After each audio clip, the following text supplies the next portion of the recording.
தோசை மாவு இல்லாத சமயத்தில் இது மாதிரி வித்தியாசமாக ட்ரை பண்ணி பாருங்கள்.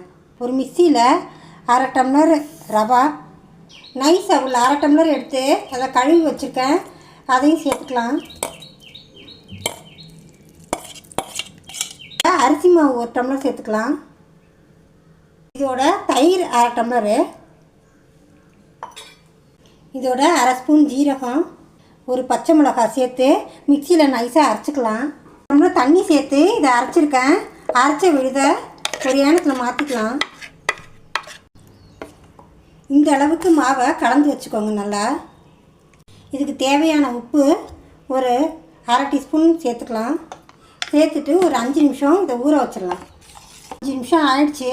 இப்போ இதில் கொஞ்சம் கருவேப்பிலை கட் பண்ணி சேர்த்துருக்கேன், மல்லித்தழை கொஞ்சம் கட் பண்ணி சேர்த்துருக்கேன், பொடி பொடியாக கட் பண்ணி வச்சுருக்கேன், அதையும் சேர்த்துக்கலாம். லைட்டாக இது தேய்ச்சி விட்டுக்கலாம்.